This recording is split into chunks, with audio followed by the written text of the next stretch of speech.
जय श्री राम।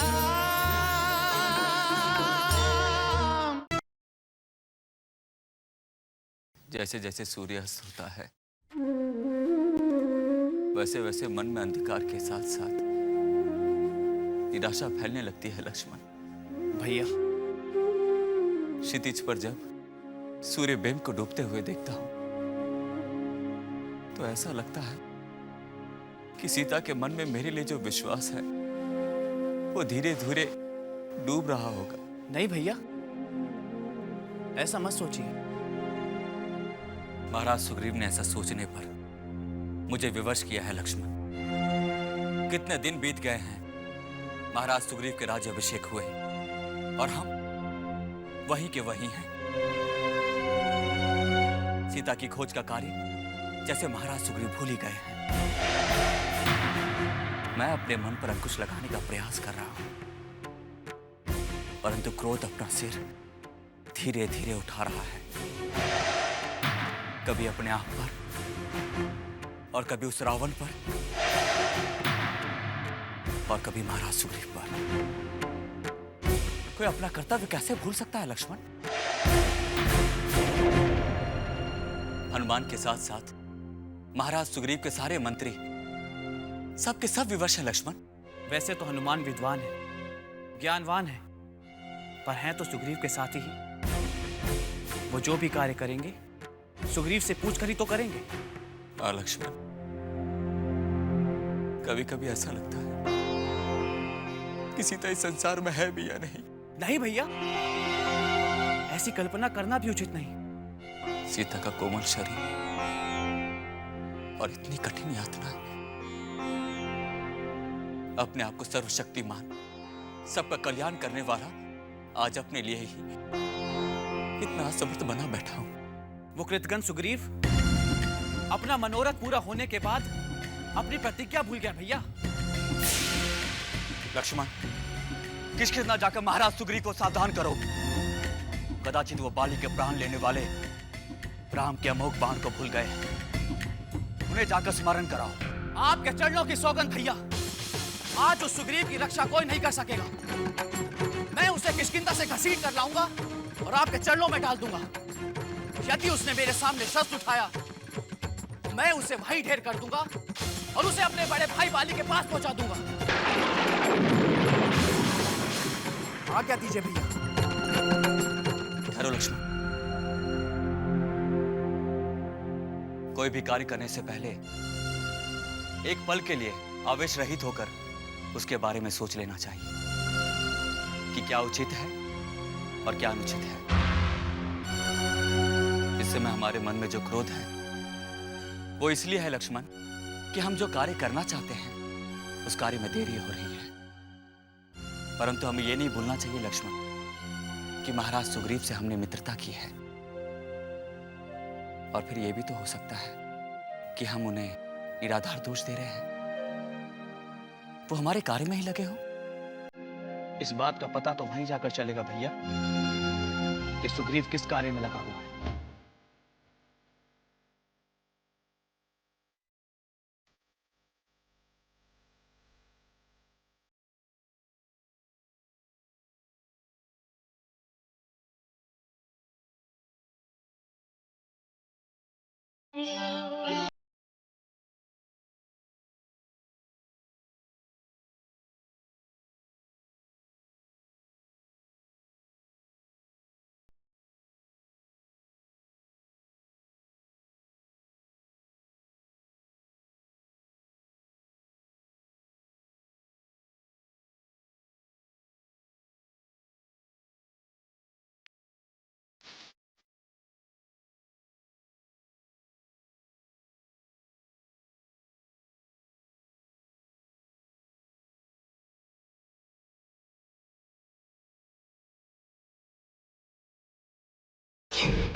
लगता है किष्किंधा पर संकट के बादल छाए हैं।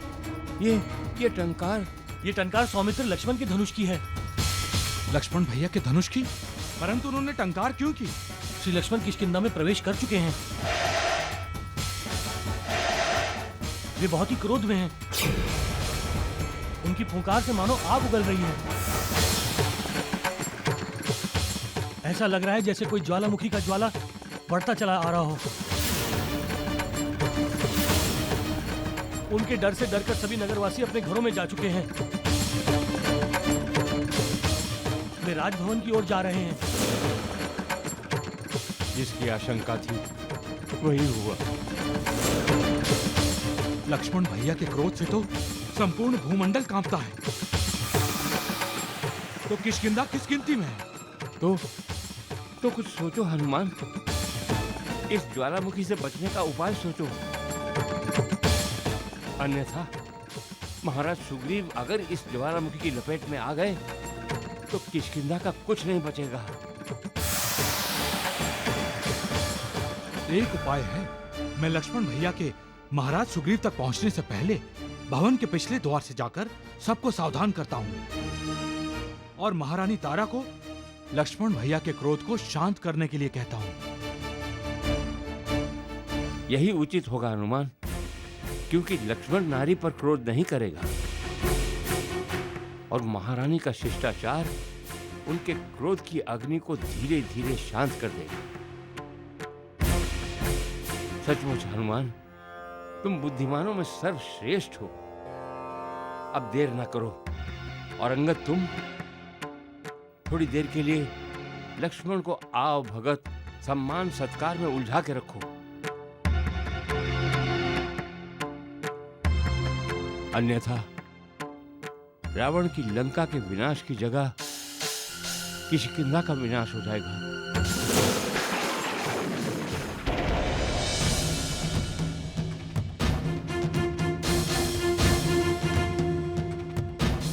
सैनिक, महाराज सुग्रीव से जाकर कहो कि श्री राम के अनुज लक्ष्मण उनसे मिलने आए हैं। प्रणाम महाराज। मैं स्वर्गीय महाराज बालीपुत्र अंगद। हमारा आशीर्वाद है अंगद। हम इसी समय किष्किंधा नरेश से मिलना चाहते हैं। उन्हें हमारा संदेश तत्काल जाकर पहुंचाओ।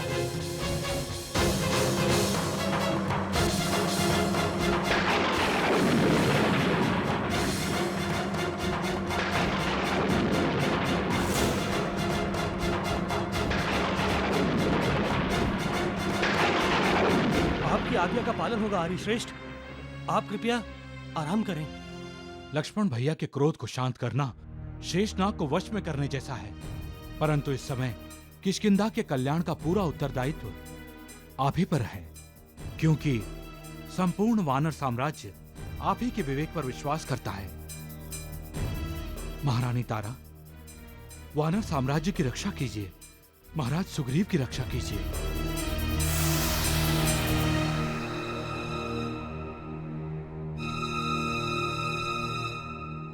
सुस्वागतम वीरवर। रघुकुल की तेजविस्ता को तारा का शत शत प्रणाम। ये क्या कह रही हैं आप? बड़ी हैं, नमन तो मुझे करना चाहिए आपको मेरा नमस्कार।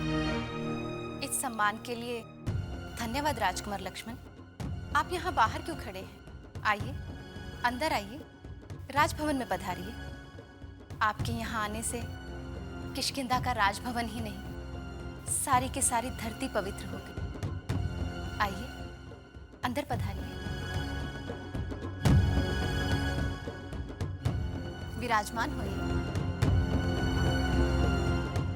हम अपने पूज्यवर भैया श्री राम के दूत बनकर आए हैं और इसी समय महाराज सुग्रीव से मिलना चाहते हैं। अवश्य, किंतु आप इतनी दूर से चलकर आए हैं, पहले अपनी थकान उतारिए, शांत चित्त होइए। महाराज सुग्रीव, पवन पुत्र हनुमान सभी आपकी सेवा में उपस्थित हो जाएंगे। कजरी। जी महारानी जी। चरण धोने के लिए पानी लाओ। इसकी कोई आवश्यकता नहीं है माँ देवी।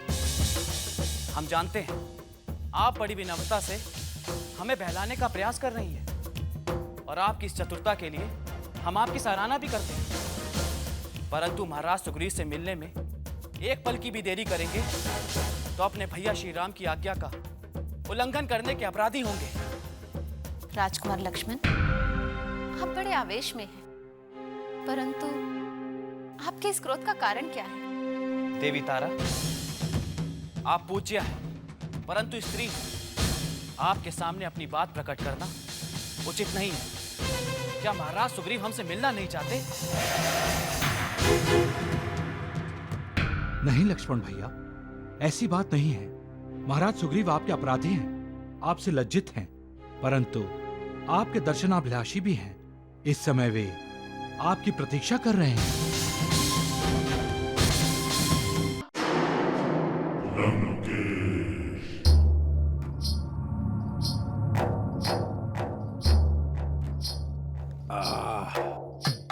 सुंदर, अति सुंदर, बेहद स्वादिष्ट है।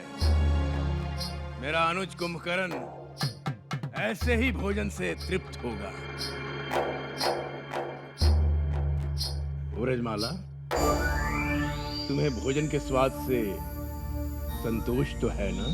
जेठ जी, आपका संतोष मेरे पति का संतोष है और मेरे पति का संतोष मेरा संतोष है। काकाश्री, आप हमारे पिताश्री का इतना ध्यान रखते हैं, उतना तो हम भी नहीं रख सकते। भतीजे कुंभकर्ण मेरे प्राण हैं। कुंभकर्ण हैं तो ये लंका सुरक्षित है। कुंभकर्ण के भय से कोई भी शत्रु लंका की ओर आंख उठाकर देखने का साहस भी नहीं कर सकता। मेरा अनुज कुंभकर्ण लंका के लिए सबसे बड़ा सुरक्षा कवच है। प्रणाम पिताश्री। पुत्र कुंभ, पुत्र निकुंभ, आयुष्मान भव। तुम्हारी माता वज्रमाला कैसी है पुत्रो?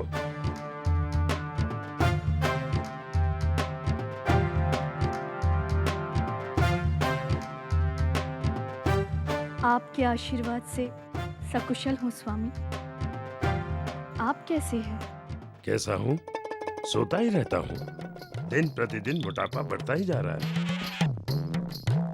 पता नहीं इस बार सोने के बाद जीवित उठूंगा भी या नहीं। शुभ शुभ बोलिए स्वामी। आपके पुत्र कुंभ निकुंभ दोनों ही महाबलशाली है। मृत्यु को आपके आसपास भी आने नहीं देंगे। आज मुझे अनुभव हो रहा है कि परिवार का सुख और आनंद क्या होता है। आज मुझे प्रतीत हो रहा है कि निद्रा के अधीन होने के कारण मैं अपने परिवार के सुख और आनंद से वंचित रह गया हूँ। ऐसा ना कहिए स्वामी। पिताश्री, हमारा आपसे निवेदन है कि आप फिर से तपस्या कीजिए और ब्रह्मदेव के दिए हुए इस निद्रा के वरदान को वापस लेने के लिए कहिए। अब मैं तपस्या नहीं कर सकता पुत्र। परंतु ऐसा क्यों पिताश्री? तपस्या करने जाऊंगा तो फिर निद्रा के अधीन हो जाऊंगा। ये जो दुष्चक्र है, इससे तो अब मृत्यु ही बाहर निकल सकती है। पिताश्री, स्वामी, मेरा जीना व्यर्थ है। मैं क्यों जी रहा हूँ और किसके लिए जी रहा हूँ? मैंने अपने बच्चों का लालन पालन नहीं किया, उनके बचपन के खेलों का आनंद नहीं लिया।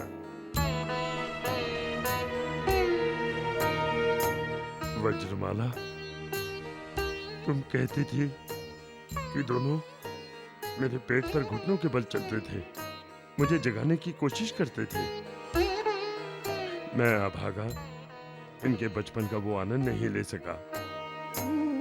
कौन जाने अगली बार जब जागूंगा तो हम सब मिलेंगे भी या नहीं।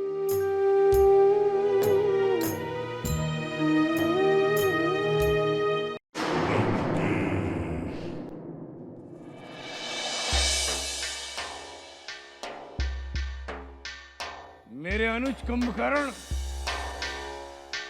इतने दिनों के बाद तुमसे मिलकर मेरा मन अति प्रसन्न हो रहा है। प्रणाम भ्राताश्री। प्रणाम भाभीश्री। प्रणाम। प्रणाम भ्राताश्री। तुम सबका कल्याण हो। भ्राताश्री दशानंद, आप सबको देखकर ऐसा लग रहा है कि शिवजी मुझ पर प्रसन्न हुए हैं। और क्या समाचार है भ्राताश्री? तुम्हारे जैसा महाबलशाली भाई जिसका हो, उसका उत्कर्ष ही उत्कर्ष है अनुज। तो बताइए क्या उत्कर्ष हो रहा है?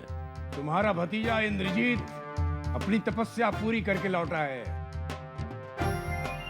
महादेव शिव शंकर से वरदान पाकर। ये जानकर प्रसन्नता हुई भ्राताश्री कि लंका पर शिवजी की असीम कृपा है।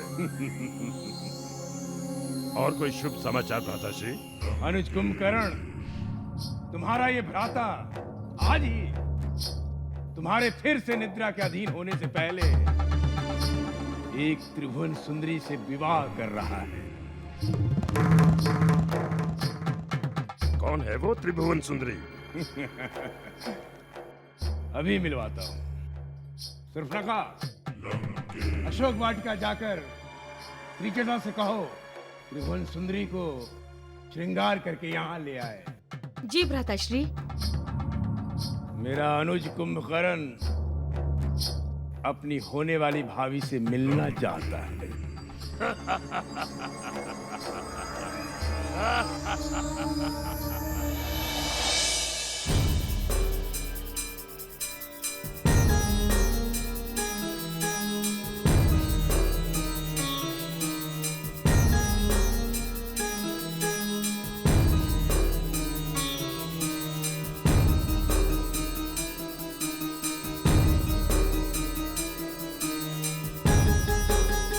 भ्राताश्री दशानन ने श्रृंगार के लिए वस्त्र, अलंकार, सुगंधित द्रव्य, उपटन आदि आपके लिए भेजा है।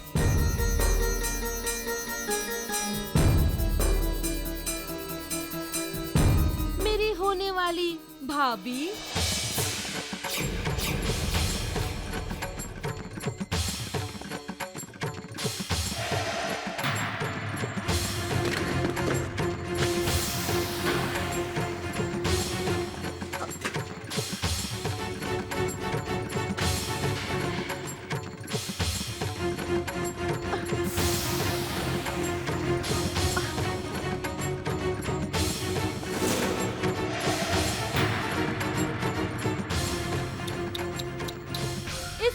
का कोई उपयोग नहीं है भाभी।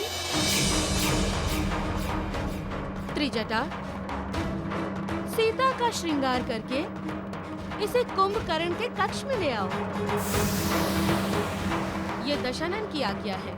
दशानन आज इस त्रिभुवन सुंदरी से विवाह करेंगे। भाभी। सुर्पनखा, फिर से तुमने मुझे भाभी कहा तो?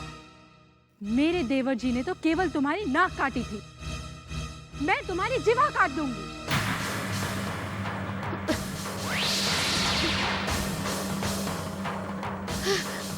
राजकुमारी जी, आप यहाँ से जाइए। मैं सीता को तैयार करके महाराज कुंभकर्ण के कक्ष में लेकर आती हूँ।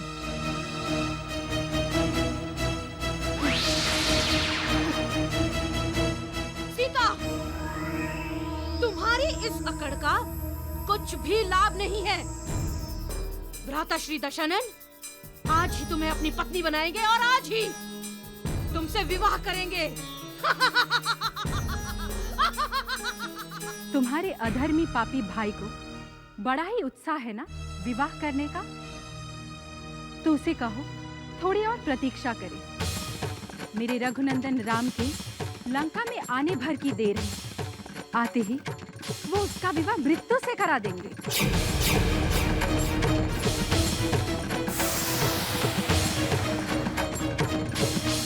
जय श्री राम।